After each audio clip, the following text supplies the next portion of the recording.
Ladies and gentlemen, Garfield and friends. We're ready to party! We're ready to party, we're ready. I hope you bring lots of spaghetti. I'm scared. Come on in, come to the place where fun never ends. Come on in, it's time to party with Garfield and friends. Dancing, Fiesta! romancing, Siesta! samba, La Bamba! Ay caramba! Disguises! Surprises! And pies of all sizes! Come on in, come to the place where fun never ends. Come on in, it's time to party with Garfield and friends. Come on in, it's time to party with Garfield and friends. Garfield and friends. The funniest show on TV that doesn't have a 1-800 number to buy cheap junk.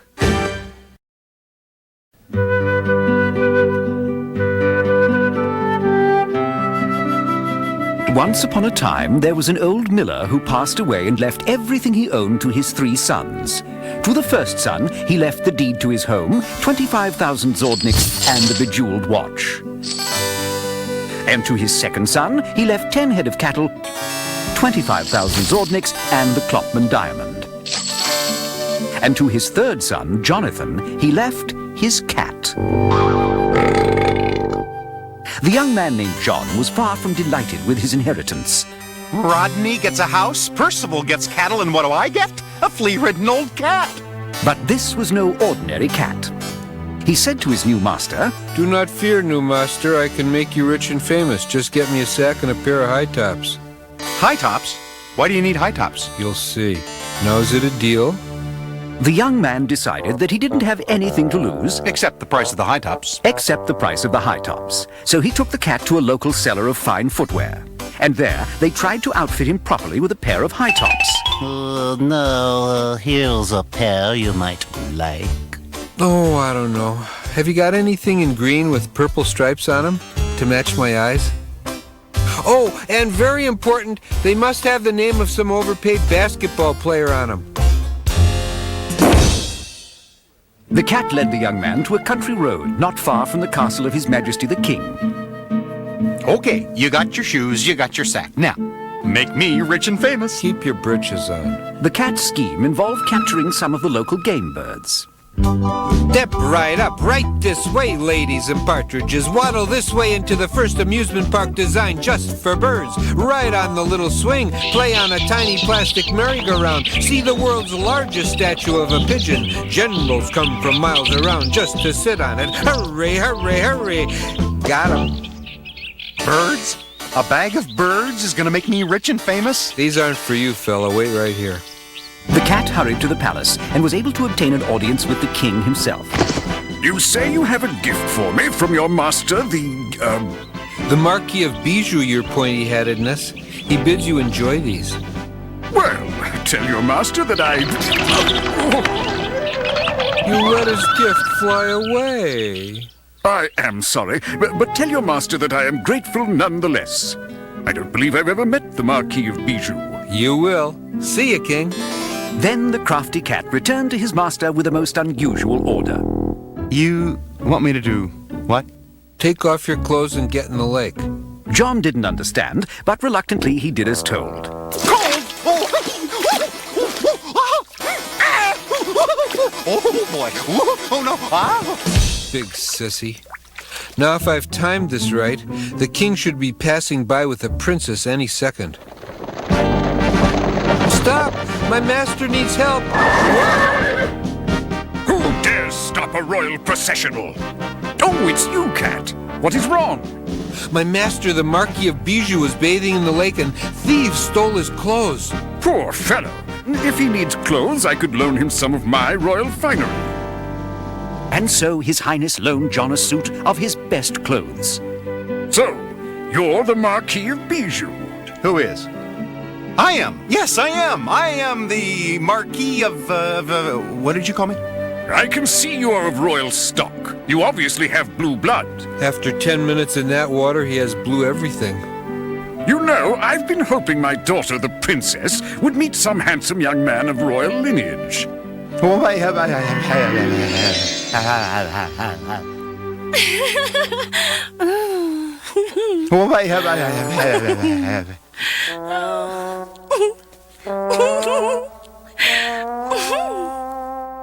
Your Majesty, what would the Marquis here have to do to win your daughter's hand in marriage? Oh, nothing much. Just slay the evil ogre in the castle. Yes, yes, I will slay the evil ogre. Evil ogre? Mommy. Don't worry, your kingliness. That ogre is as good as slayed, or slewed, or slain, or whatever the verb is. Anyway, the resourceful cat urged his master up toward the ogre's castle. If you were any less brave, we could have you declared a gelatin dessert. I can't go fight an ogre. You stay right here and grow a spine. I'll be right back. The cat had a plan.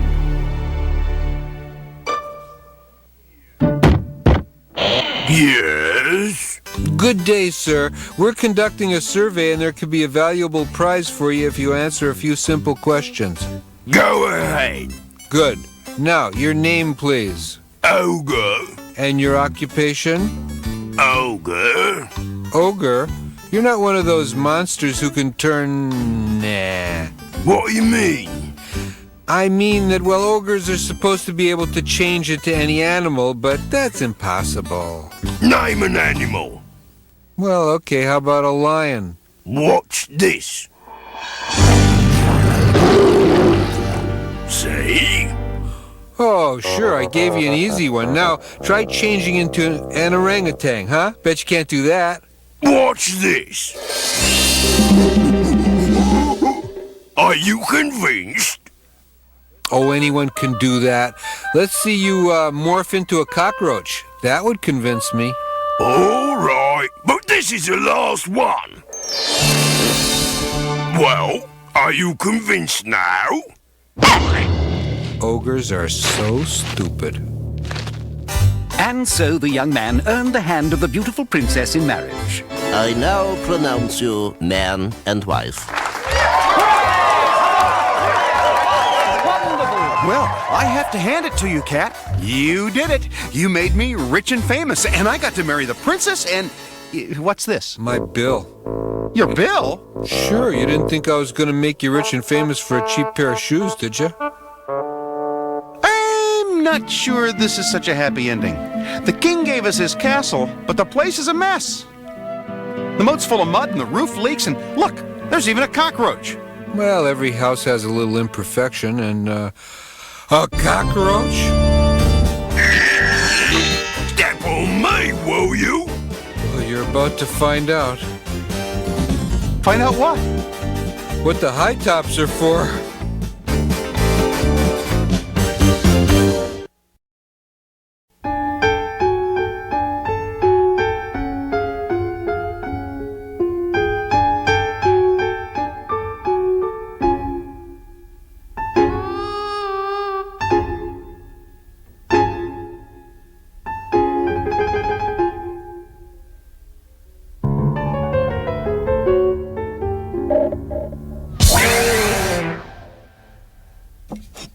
Mornings.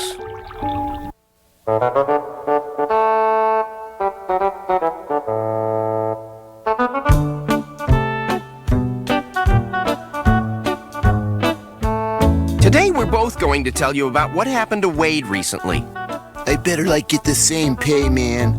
Wade had this idea, see? He decided to become an egg again. Maybe we better start at the top. Flashback, please. Wait, I was gonna do that, man. Now, as you know, Wade suffers from a lot of fears. Like he has a bad case of gumbophobia. That's like the fear of finding things you can't identify in your soup, man. Help! Help! Unidentified thing in my soup! Help! Definitely not a matzo ball. Oh, help! He also has a bad case of Walter-phobia. The fear of people named Walter. Oh, help! Person named Walter! Help! Definite Walter person fear! Help! Oh, and he also suffers from Delanophobia. Wait, come out of there! But I am afraid. But there's nothing to be afraid of. There isn't? There's nothing to be afraid of! Oh! to be afraid of. Oh, help, help, help! Delanophobia is the fear of having nothing to fear but fear itself. Man, what a bummer. Oh, and he even suffers from off-tunophobia. That's the fear of having all your friends sing happy birthday to you. Right. Like we found this out the other day when we were setting up a party for the dude. Okay, hurry up, guys. I have to get back to the coop and stand guard. The weasel's been spotted around lately. Hey, the duck should be here any minute, man. Oh, worry, oh, dread. Oh, worry and dread, in that order. Wade was in a more nervous mood than usual that day. So when we yelled surprise... Surprise! Help! Help! Surprise party! Oh, help! Wade, come back! It's just a birthday party! Hey, we're wasting our time, man. Compared to Wade when he's scared, the Flash is a slowpoke. You're right. He'll come back when he's good and ready. Wade finally stopped when he was halfway through the forest. Oh, woe is I'm. Why am I such a fearful fowl? Why, oh, why do I run in fear from everything under the sun? Including the sun. Why am I so timid? Now, don't tell me. I'm afraid of the answer. Wade was so philosophical that he didn't hear someone nearby who really did have a reason to be afraid. Help! Weasel! Sorry, pal. I've been craving egg for a week now. It was like Sheldon, man. And he had that old weasel dude hot on his heels.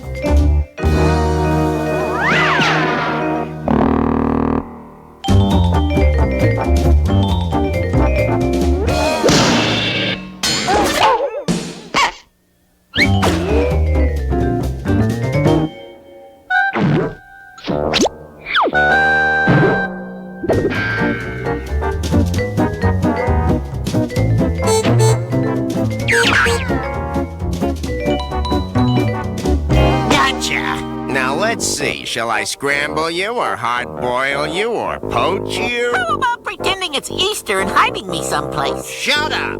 Okay. It looked like Sheldon was in real trouble, but then he had an idea. He turned on his sun lamp. Maybe I'll soft-boil you on toast. Then again, egg sandwiches are good. Hey, are you already cooking? Are you...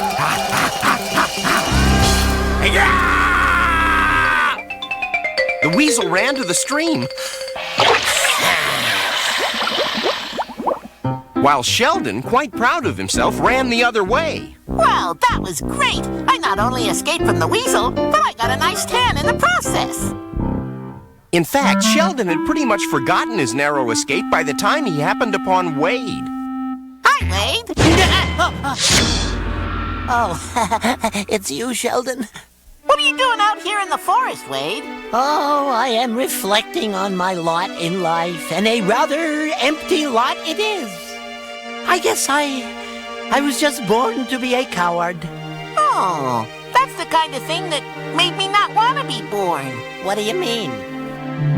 Well, just before I was supposed to be hatched, someone lined my nest with an old newspaper. I peeked out and read the headlines. I saw what was going on in the world. Wars, the economy, the NBC fall schedule. And I said, no way, I'm staying in here. But don't you miss a lot being an egg? Nope. I have everything I need right in here. My stereo, my aerobics tape, and step 2, 3, 4, step 2, 3, 4, step 2, 3, 4. and even all the latest video games.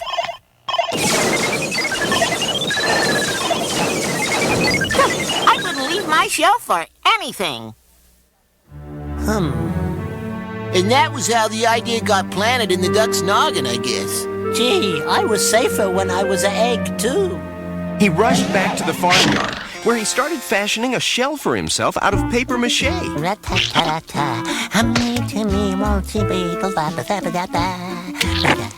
He worked on it all day, building the bottom part from the outside, then the top part from the inside. Rada-dee-dee-do, raddly-do.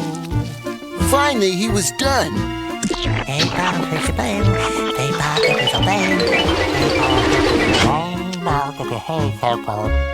Make way for an egg which cannot be harmed, an egg which is secure in its own little eggshell. An egg which cannot see where it is going. But that wasn't Wade's biggest problem. No, man, because like that egg-loving weasel was still around and... Oh no, this is awful. No, I haven't got to the awful part yet, man. No, not that. I mean, we're out of time for this cartoon. Well, can't we, get rid of like some commercials, man? No, we'll just have to continue this in our next episode. So, come back and I'll tell you what happened to Wade the egg. No, like I'll tell you. No, I will tell No, them. man, I'm gonna tell. Excuse me, I'll tell. Well, wait a second.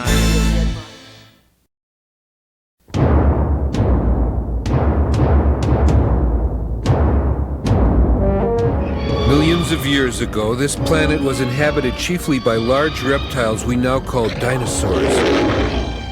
One day, one of them wandered off from the others. Suddenly, the whole area began to shake. The dinosaurs panicked, not knowing which way to run. Strange volcanic fumes overcame the prehistoric beast. There he lay for millions of years. At first, it looked like a routine highway demolition job.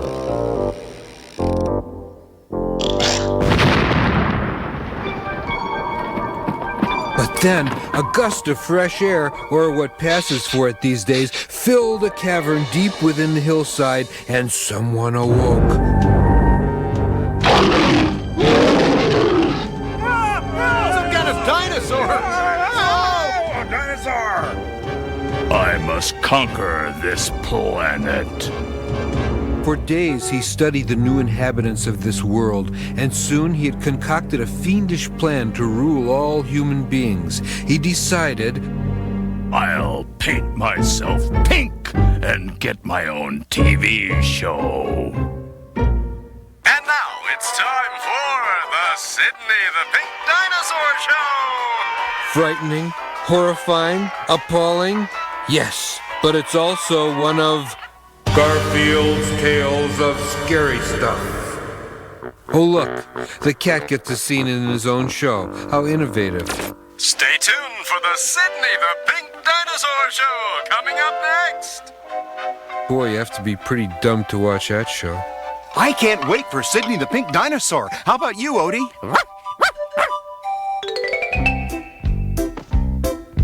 Good is better than bad. Happy's better than sad. My advice is just be nice. Good is better than bad. Everybody! Good is better than bad. Happy's better than sad. My advice is just be nice, 'cause good is better than bad. John? John, are you in there? Sidney is right. Good is so much better than bad. Well, that's a news break for you. The handsome cat decided to run down to the TV station and find out about this creature firsthand. Good is better It's than nice bad. to be Happy is so nice. much better than mad. It's mean to Good be is better than mean. bad. Happy is so much Good better is than nice bad. to be Happy is so nice. much better than mad. Happy is He's got everyone under his spell. The heroic cat dashed off for the TV station where Sidney was just finishing his program. So remember, everyone, tune in tomorrow for a special important message from your friend Sidney the Pink Dinosaur. Bye! Yeah, some special message. Wait till I hear it. Right now, I need a touch-up. Now that all humans are under my spell, I will order them to serve me, to wait on me, hand and foot. Hey, that's my routine. Hey, you! Were you spying on me? Oh no, spying is bad, and bad is not good. Good.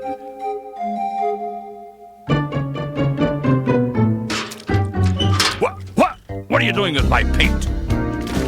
Uh-oh. hump dead meat. I need my pink paint. Give it back.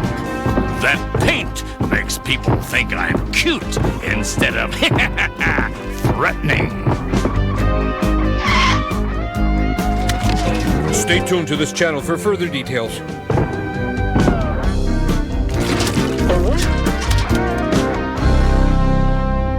One coat covers most exteriors, side molding, doors, and cold-blooded prehistoric reptiles. Boy, they make a paint for everything.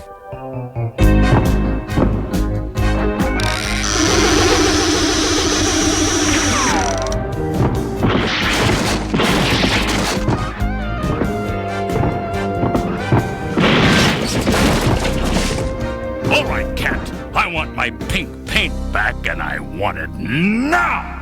And that's when the clever cat switched Sidney's pink paint for a can of pink paint remover. Here, give me that! I have to touch myself up here so that they'll never suspect I'm not all pink and cute. Hey, you! Come back here! These are the top stories. Everything is fine and wonderful, and we must all do as Sidney the dinosaur says. I'm trapped. This is your finish, cat. But actually, it was Sidney's finish that was the problem. Hey! Sidney's a dinosaur! A ferocious dinosaur! Sidney, he's not cute. He's a monster. Run out of my way! They're afraid of me. They're no longer under my spell. I just wanted to rule all mankind. Is that so awful? Maybe not, but I think I can arrange the next best thing. You can? And so, the plucky cat became Sidney's manager. He got him a series of jobs in science fiction movies.